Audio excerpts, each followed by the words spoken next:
All right, today I'm going to bring up a topic that a couple folks have asked me about, and it all started when I posted a couple of my videos, and I guess in every intro that I've got, you can see my log trailer. So it brought up an interesting point. A couple of guys that are new to milling had asked me, how did I make the trailer? Where did I get the stuff to do it? And how well does it work? Because if you don't have, your own logging operation, you got to figure out how to get these things from wherever you're going to get them back home.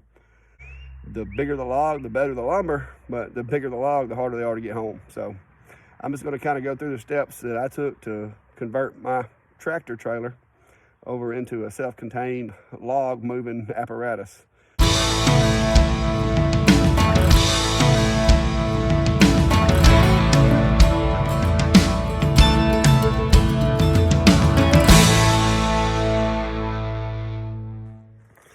All right, guys. First thing before we get started, I apologize for the wiggly camera, but I've had some complaints about the audio from my other camera. So I'm trying the iPad today to see if the audio is any better, but it's a little tougher for me to stay stable with it. So we're just going to flip the camera around. I'm going to be behind the camera talking to you, and I'll just kind of walk you through what I got going on here, and we'll go from there. I got this trailer probably about 15 years ago. I paid $500 for it because at the time I didn't have a way to move my trailer or my tractor that I had.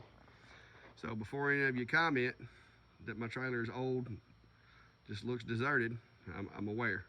And it technically is deserted right now because I've got all those logs up there and I don't technically need any. So we're gonna start right here at the tongue. The first thing that you'll notice is that when I bought this trailer, it had a toolbox right there, and as you can tell, the bottom had rusted out of it. So since the toolbox was no good, I took my cutting torch and got rid of that and fashioned myself a mount out of a 2-inch toe connector. This little connector right here, I picked up at Tractor Supply and welded it to the plate beneath it. And then I had to do a little bit of reinforcing just to make sure everything stayed still. And before any of you guys want to criticize my welding out there, I am not a welder by trade, okay? So let's just throw that out there.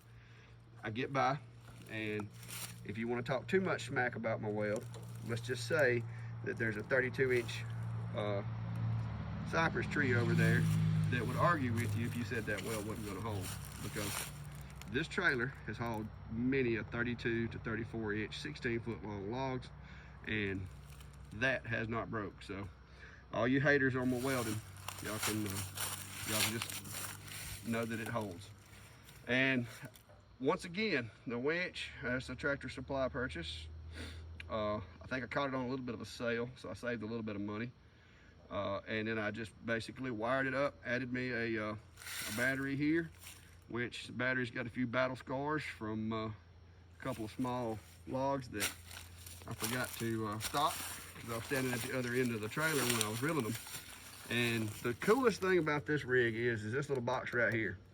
And I don't have it with me because I keep it in my truck, but that little box right there works my remote control, and I can operate this winch from, a pretty good ways away. I haven't tested it to see how far, but far enough that I can get out of the way of any flying cables or broken chains. The battery is got a quick connect right here, and I've got a little trickle charger that I keep at the shop, and when I'm getting ready to go logging the next day, I will charge it up just to make sure it's good and hot. But in the event that it gets low, I do have everything wired into the plug that goes to the truck and wired it up kind of like you would an RV so that it charges the batteries as we're going down the road. Now, I have had to replace my tires and rims over the years. This is the arch right here, and like I said, there's some more of that awesome welding right there. But you know what? Like I said, guys, it's picked up many a 32-inch log. So before you get too critical, just understand that it works. The hook right there, I use a long chain to drag them to the trailer, and then once I get them close, I shorten the bite on the chain. And by having that hook hanging there, all I really have to do is just grab another link on the chain and then throw my excess over the top of the arch, and I can pull them on up on the trailer. But the materials for that right there, I think I spent $100 on that piece of tubing. I had a buddy that run a welding shop, and he had extra stick laying around. That's Basically, all the materials that I had to buy, these other pieces, the cross bracing that you see down below, that was a secondary engineering job there because I just didn't feel like it had enough mass to keep it from twisting. So I went back, added those pieces of angle iron that you see right there. I added those after the initial build. And then on this end, all I did here is I took me a piece of angle iron, like I said, some more scraps from my buddy's welding shop, and welded it to this C-channel that was already on the trailer. That's pretty hefty, and drilled me a big old hole all the way into the trailer. And I did add an extra piece of metal back there where the holes are, just to keep them from wallowing out as bad, give a little more surface area so it won't beat the holes out as bad. And that little nail that you see sticking up right there, that is actually my cheat. When I'm putting this thing on, I can take my chain and hook it to that to hold that one in the slot while I line up the other side on the other side over there. And then of course these pins right here, these are just Tractor Supply pins that I picked up. They've got a locking pin on the back of them that holds them in place. And I can take this thing off if I need to haul my tractor or whatever else I want to use it for. But for the most part, I leave it like this unless I'm taking my tractor somewhere to do some work. The trailer did have a metal floor in it when I bought it, which has been pretty handy because it tends to not catch on the logs. But that's my trailer setup, guys. And like I said, this thing has worked for me, and it has worked for me well. All right, guys. Like I said, I hope this video maybe it helps somebody out, if nothing else. Like I said, I know there's a lot of guys out there that make these elaborate arch trailers and log trailers and stuff like that. Let's face it, the majority of us don't want to spend that kind of money, don't have that kind of money. And even if you did have that kind of money, do you really want to spend, a whole bunch of money on a trailer to be able to haul these logs? If you're getting into log sawmilling to make a little bit of extra money and to save a little money, it really doesn't make sense to have to go spend, $10,000 to $15,000 on a dump trailer and $25,000 to $30,000 on a skid steer to try to save a little money or make a little bit of money. Now, if you're into commercially, sawmilling and you're doing it for a living, then this type of setup probably isn't for you.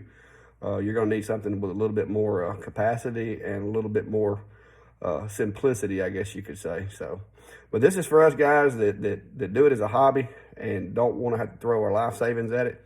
This is a method that works for me. I've been using it for over a year because I actually built the trailer and started getting logs probably 6 months before my meal come in. Because, when I ordered mine about a year and a half ago, they told me it would be probably 6 months before I got it. So I went ahead and started collecting up logs, built my trailer, started collecting logs. And like I said, every piece of wood that you see that I have milled got to this house by means of that trailer. So, but other than that, like I said, about $600 and you're ready to bring your logs home. So I hope you found it useful. Like I said, if there's any information that I didn't include that you'd like, feel free to send me a message. If you like the videos and if you're learning anything from me or being entertained by me or whatever the case may be, feel free to hit the subscribe button.